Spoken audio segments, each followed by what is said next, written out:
నిరుద్యోగులకి ఉద్యోగ నోటిఫికేషన్ ఇస్తా అని చెప్పి కాంగ్రెస్ ప్రభుత్వం చెప్తూ వస్తుంది. ఇంతవరకు కూడా ఎలాంటి నోటిఫికేషన్ కూడా ఇవ్వలేదు. ఎట్లా చూసుకోవచ్చు? కాంగ్రెస్ ప్రభుత్వం వస్తే 2 లక్షల ఉద్యోగాలు ఏడాదిలోనే మేము భర్తీ చేస్తాం. మొదటి ఏడాదిలోనే గ్రూప్ 1, గ్రూప్ 2 మొదటి నెలలోనే అదే సోమాజిగూడ ప్రెస్ క్లబ్ సాక్షిగా రేవంత్ రెడ్డి గారు ఆ రోజు group 1, group 2, group 3 mega DSC, SIPC నోటిఫికేషన్లు ఇవన్నీ కూడా విడుదల చేస్తామని చెప్పేసి ఒక హామీ ఇచ్చి దాని తర్వాత ఎమ్మెల్సీ ఎలక్షన్స్ అన్నారు, ఎమ్మెల్యే ఎలక్షన్స్, ఎంపీ ఎలక్షన్స్ అన్నారు. దాని తర్వాత కూడా మేము దీక్ష ధర్నాలు చేస్తే ఆ రోజు ఎలాంటి సమస్యలను పరిష్కారం చేయకుండా, ఎలాంటి డిమాండ్లను పరిష్కారం చేయకుండా రాష్ట్ర ప్రభుత్వం అబద్ధపు మాటలు మాట్లాడుతూ జాబ్ క్యాలెండర్ అని చెప్పేసి 119 ఎమ్మెల్యే ముందర మాట్లాడినటువంటి ఒక్క మాట కూడా జాబ్ క్యాలెండర్ ప్రకటించి దాని ప్రకారంగా విడుదల కావాల్సినటువంటి 18 నోటిఫికేషన్స్ ఒక్క నోటిఫికేషన్ కూడా విడుదల చేయలేదు. ఇలాంటి నేపథ్యంలో మేము ఆ రోజు శ్రీధర్ బాబు గారు సాక్షాత్తు రేవంత్ రెడ్డి గారే ఉస్మానియా యూనివర్సిటీకి వచ్చి ఏం చెప్పినారు, 40,000 ఉద్యోగాలు వస్తా, నేను ఇస్తా, నేను ఇంకోసారి వస్తా, ఎవడు అడ్డు వస్తాడో చూస్తా అని చెప్పేసి ఆ రోజు మాట్లాడినారు. మరి ఆ రోజు డిసెంబర్ 9న కూడా మేము వెయిట్ చేసినాం. దానికంటే ముందు డిసెంబర్ కంటే ముందు నవంబర్లోనూ అక్టోబర్లోనూ వస్తే ఆ రోజు కూడా మేము అడ్డుకునే ప్రయత్నం చేయలేదు. దాని తర్వాత వచ్చినా కూడా వీళ్ళు ఏం చెప్తారని చెప్పేసి మేము వెయిట్ చేసినాం. ఆ రోజు కూడా మేము అబ్స్ట్రక్ట్ చేయలేదు. ఆ రోజు కూడా మేము నిరసన కార్యక్రమం తెలపలేదు. మేము తెలపలేక కాదు, మేము ఎందుకంటే వాళ్ళు వస్తున్నప్పుడు అభివృద్ధికి మేము అడ్డుపడకూడదని చెప్పేసి ఆ రోజు మేము సహకారం అందించినాం. మరి దాని తర్వాత శ్రీధర్ గారు ఏమంటారు, మేము డిసెంబర్ 10కి నోటిఫికేషన్ విడుదల చేస్తారేమో అని మేము ఆశ చూస్తుంటే ఆ రోజు వీళ్ళు ఏమన్నారు, ఆ రోజు ఉస్మానియా యూనివర్సిటీకి వచ్చి ఒక్క మాట కూడా మాట్లాడలేదు నోటిఫికేషన్ గురించి. ఇలాంటి నేపథ్యంలో దాని తర్వాత శ్రీధర్ గారు ఏమన్నారు, ప్రభుత్వ ఉద్యోగాలు అందరూ ఇవ్వటం అనేది కష్టసాధ్యమన్నారు. ప్రభుత్వ ఉద్యోగాలు అందరూ ఇంటికి ఒక ఉద్యోగం ఎవరు అడిగిండు, ఎవరు కావాలన్నాం? మేము అడిగింది ఏంది, ప్రభుత్వ ఉద్యోగాలు కాదు, ప్రభుత్వ ఉద్యోగాల్లో ఏవైతే ఖాళీలు ఉన్నాయో, ఏవైతే మీరు మాట ఇచ్చినారో, మరి అట్లాంటప్పుడు మరి మీరు ఆ రోజు మేనిఫెస్టో కమిటీ చైర్మన్గా మీరేగా ఉన్నది. మరి మీరు ఉన్నప్పుడు ఆ రోజు తెలియదా మీకు? జాబ్ క్యాలెండర్ ప్రకటించినప్పుడు తెలియదా? 119 ఎమ్మెల్యే ముందర మీరు ఇచ్చినప్పుడు మాట ఇప్పుడు ఇచ్చినప్పుడు తెలియదా మీకు ప్రభుత్వ ఉద్యోగాలు అందరూ పాసిబుల్ కాదని చెప్పేసి? మరి అట్లాంటప్పుడు జాబ్ క్యాలెండర్ ఎందుకు ప్రకటించినారు? 60,000 ఎందుకున్నారు, 30,000, 70,000 ఉద్యోగాలు ఇస్తామని ఎందుకున్నారు, 150,000 ఉద్యోగాలు ఇస్తామని చెప్పేసి అదే చెప్తున్నా. వాళ్ళు ఒకసారి 30,000 అంటారు, ఒకసారి 60,000 అంటారు, ఒకసారి 70,000 అంటారు, ఒకసారి 150,000 అంటారు. మేము ప్రెస్ మీట్ పెట్టగానే మళ్ళీ 60,000కి వస్తారు. అయితే ఇలాంటి ఈ రకంగా అబద్ధపు మాటలు మాట్లాడుతూ, మొత్తం మోసపు మాటలు మాట్లాడుతూ, ఆశ చూపెడుతూ అతి త్వరలో అంటాడు, నేను 40,000 ఇచ్చినా అంటాడు, 50,000 ఇచ్చినా అంటాడు, రేపిస్తా అంటాడు. ఇలా రకరకాలుగా నిరుద్యోగ యువతని 2 సంవత్సరాలు కూడా మభ్యపెట్టి ఆశ చూపించి ఈ రోజు వరకు మొన్న మెరుపు ధర్నాలు చేసింది నేనే. ఎందుకు చేసినాం? శ్రీధర్ బాబు గారు నీకు లేదా ఆ రోజు సోయి? నువ్వు ఎందుకు చెప్పినావు మరి ఆ రోజు మాట? ఎందుకు చెప్పినావు నువ్వు 2 లక్షల ఉద్యోగాలు ఇస్తామని చెప్పేసి? ఎందుకు చెప్పినావు నువ్వు జాబ్ క్యాలెండర్ ప్రకటించినావు? జాబ్ క్యాలెండర్ ఎందుకు ప్రకటించినావు? కాబట్టి చాలా ఆ రోజు ఆ శ్రీధర్ బాబు మాట్లాడిన మాటలు మేము ఖండిస్తూ రాష్ట్ర వ్యాప్తంగా నేను దిల్సుఖ్ నగర్లో, అశోక్ నగర్లో మెరుపు ధర్నాలు చేయడం జరిగింది. మీకు మెరుపు ధర్నాలు అనేది కేవలం ట్రయల్ మాత్రమే. ఆ రోజు చేస్తేనే మీరు వాట్సాప్ పెట్టి ముఖ్యమంత్రి నుంచి మంత్రుల వరకు అందరూ కూడా వాట్సాప్ పెట్టి ప్రెస్ మీట్ పెట్టినారు కదా. మరి ఒక్క వ్యక్తికి ఇదే నిరుద్యోగ సింహగర్జన ఇక్కడ ఈ జంతర్ మంది మన ఇంద్రపాల్ దగ్గర వస్తే నేను పెడతా అంటే మరి రాత్రికి రాత్రి 9:30 వరకు మాకు నోటిఫికేషన్ మాకు పర్మిషన్ ఇస్తామని చెప్పి ఆశ చూపిస్తూ లాస్ట్కి 9:30 వరకు నన్ను ఎత్తుకుపోవాల్సిన అవసరం ఏంది? అంటే ఒక్కడి వల్ల రాష్ట్ర ప్రభుత్వం ఎందుకు భయపడుతుంది? ఒకడి వల్ల రాష్ట్ర ప్రభుత్వం భయపెడుతుందంటే నా పోరాటంలో నిజాయితీ ఉండాలి.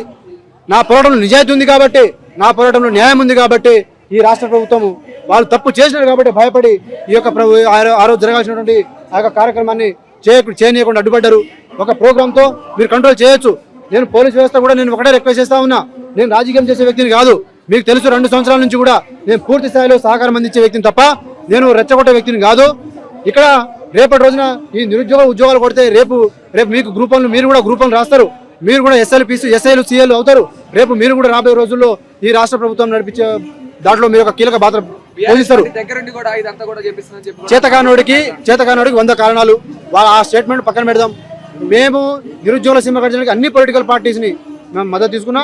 రాబోయే రోజుల్లో కూడా అన్ని పొలిటికల్ పార్టీ యొక్క మద్దతుతోనే ఈ యొక్క ఉద్యమాన్ని నిర్మిస్తా, కార్యాచరణ ప్రకటిస్తా. ఈ రాష్ట్ర ప్రభుత్వం నోటిఫికేషన్ ఎందుకు విడుదల చేయదో, ఎందుకు ఇవ్వదో దాని సంగతి కూడా మేము చూస్తాం. కానీ ఇక్కడ పోలీస్ వ్యవస్థ కూడా నేను రిక్వెస్ట్ చేసేది ఒకటే, ఇది మీతో మేము చేసే ఉద్యమం కాదు, మీ మీద మేము చేసే పోరాటం కాదు. దయచేసి మీరు దీన్ని అర్థం చేసుకోండి. మీరు మమ్మల్ని అణగదొక్కే ప్రయత్నాలు చేస్తే అది ఎంత తొక్కే ప్రయత్నం చేస్తారో అంత ఉవ్వెత్తున ఎగిరి పడుతుంది తప్ప అది కిందకి రాదు. కాబట్టి ప్రభుత్వం దీని మీద సానుకూలంగా స్పందించి నేను 2 లక్షల ఉద్యోగాలు అడగట్లేదు, 50,000 ఉద్యోగాలు అడగట్లేదు. మీరు 2 నోటిఫికేషన్ వేయండి, 4 నోటిఫికేషన్లు వేయండి, ఒక నోటిఫికేషన్ వేయండి, పిల్లలు చదువుకుంటారు. మీరు అది కూడా చేయడం చేత కాకపోతే ఎందుకు ఇచ్చినారు దొంగ హామీలు? కాబట్టి మేము రాబోయే రోజుల్లో చాలా డెమోక్రటిక్గా మా యొక్క ఉద్యమ నేపథ్యం ఉంటుంది. మేము రాష్ట్ర ప్రభుత్వం డిమాండ్ చేసేది ఒకటే, మీరు ఏదైతే హామీలు ఇచ్చినారో ఆ హామీల్లో కొంత అయినా ఇప్పటికి ఒక 4 నోటిఫికేషన్లు, 2 నోటిఫికేషన్లు, 3 నోటిఫికేషన్లు ఇవ్వండి. నిరుద్యోగ యువత అందరూ కూడా చదువుకుంటారు. మేము ఎలాంటి law and order problem create చేయం. నిరుద్యోగులు అడ్డు పెట్టుకొని గద్దెకెక్కిన ఈ ప్రభుత్వం ఇప్పుడు ఎందుకు ఇంత వేగంగా పెడుతుంది? ఇప్పుడు వాళ్ళు మమ్మల్ని ఒక్కనే కాదు అందరినీ ఆశపెట్టి అందరినీ మోసం చేస్తూ, అందరినీ అబద్ధాలు ఆడుతూ, డైవర్షన్ పాలిటిక్స్ చేస్తూ రకరకాలుగా ఈ రాష్ట్ర ప్రభుత్వాన్ని చెలగాటం ఆడుతుంది. దానికి పర్యవసనాలు అనేది ఆ రోజున మొట్టమొదటిసారిగా ఇదే కాంగ్రెస్ ప్రభుత్వం మీద ఆ రోజు నేను ఆమరణ నిరాదీక్ష మొదలు పెడితే రాష్ట్రం మొత్తం అల్లకల్లోలమైంది.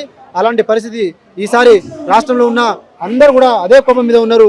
ఒకడు దీక్ష చేస్తే రాష్ట్రం మొత్తం అల్లకల్లోలమైతే రాబోయే రోజుల్లో వందలాది మంది నిరుద్యోగులందరూ కూడా దండలు వేసుకొని నడి రోడ్డు మీద కూర్చుంటే రాష్ట్ర ప్రభుత్వం ఏ స్థాయిలో మేము మా పోరాటం చూపెట్టాలనో, ఏ స్థాయిలో మేము చూపెట్టగలమో, ఏ స్థాయిలో మిమ్మల్ని మేము ఇబ్బంది పెట్టగలమో మాకంటే ఎక్కువ మీకు తెలుసు. కాబట్టి అలాంటి పరిస్థితికి మీరు దారిని ఇవ్వకుండా మీరు మాకు సహకారం అందించండి, మేము మీకు సహకారం అందిస్తాం. మాకు కావాల్సింది నోటిఫికేషన్స్ అంతే తప్ప ఇంకోటి కాదు. చెప్పు తెగుతుంది ఒక్కొక్కడు ఎవడైనా కాంగ్రెస్ పార్టీ నాయకులు ఎవరైనా మాకు బీజేపీ, బీఆర్ఎస్ ఇంకోటి అంటే మా లక్ష్య సాధన కోసం ఈ తెలంగాణ సాధించడం కోసం ఎంతమంది ఎన్ని శక్తులతో కూడగట్టినారో మేము కూడా అన్ని శక్తులను కూడగడతాం. అందరి సపోర్ట్ తీసుకుంటాం. మాకు మీ మీద గౌరవం ఉంది. మమ్మల్ని మీరు అనవసరంగా ప్రోవోకింగ్ స్టేట్మెంట్ ఇచ్చి మమ్మల్ని రెచ్చగొట్టే ప్రయత్నం మీరు చేయొద్దు. నిరుద్యోగుల నాయకులు కొంతమంది కూడా ప్యాకేజీలు తీసుకొని మరి కావాలని చెప్పి రెచ్చగొడుతున్నారని చెప్పి కూడా అంటారు. ఎట్లా చూసుకోవచ్చు? ఇప్పుడు తెలంగాణ ఉద్యమం నడిపినప్పుడు ఉద్యమం చేసిన వాళ్ళందరూ ప్యాకేజ్ తీసుకొని చేసినారా? సమాజంలో ఒక కాజ్ కోసం ముందుకు పోయినప్పుడు రకరకాల రాళ్ళు పడతాయి. సరే, ఇప్పుడు మేము ప్యాకేజీలు తీసుకొని మేము ఉద్యమం చేస్తున్నాం కరెక్టే అనుకుందాం. కొంచెంసేపు మేము చేయము, నువ్వు ఇస్తే మేమెందుకు చేస్తాం అబ్బా? నువ్వు ఉద్యోగాలు ఇస్తే మేమెందుకు చేస్తాం? మేము ప్యాకేజీలు తీసుకొని ఇప్పుడు సమస్య ఉన్నప్పుడే కదా. సమస్య లేకపోతే ఎవడైనా వాడుకుంటాడా మనల్ని? సమస్య ఉంటేనే కదా. సమస్య నువ్వు తీర్చట్లేదే కదా. సమస్య నీకు ఇదే ప్రెస్ మీట్, ఇదే ఉద్యమం ప్రభుత్వం ఏర్పడిన మొదటి నెలలోనే మేము పెట్టి ఉంటే నువ్వు ఆ రోజు ఈ మాట మాట్లాడి ఉంటే దానికి అర్థం ఉన్నది. 2 సంవత్సరాలు అయింది. సిగ్గుండాలి కొంచెమైనా. మా డిమాండ్స్ ఒకటే, ఒక 4 నోటిఫికేషన్లు, 5 నోటిఫికేషన్లు మీరు ప్రాక్టికల్గా మీరు ఏం చేయగలుగుతారో నోటిఫికేషన్లు ఇచ్చి నిరుద్యోగ యువతనందరినీ కూడా ఒక ఆశ, ఒక లైన్, ఒక హోప్స్ అన్ని క్రియేట్ చేయండి. ఇక్కడ ఉద్యమం అనేది ఒక వ్యక్తిలోనో ఒక శక్తిలోనో లేదు, నిరుద్యోగులకు వెళ్ళిపోయింది. ఎవరు ఏ స్థాయి నుంచి, ఎవరు ఏ మూల నుంచి బయటకు వచ్చి ఉద్యమాలు చేస్తారో తెలియదు. అలాంటి పరిస్థితులు ఏర్పడ్డాయి. నేను మీ మంచి కోరే వ్యక్తిగా మేము మీకు చెప్తున్నా, మీరు నోటిఫికేషన్ వెంటనే విడుదల చేయండి. నేను ఇది చేయండి, అది చేయండి, 2 లక్షలు ఇవ్వండి, 15 లక్షలు ఇవ్వండి నేను చెప్పట్లేదు. మీరు నోటిఫికేషన్ విడుదల చేయండి. చేస్తే చదువుకుంటారు పిల్లలు.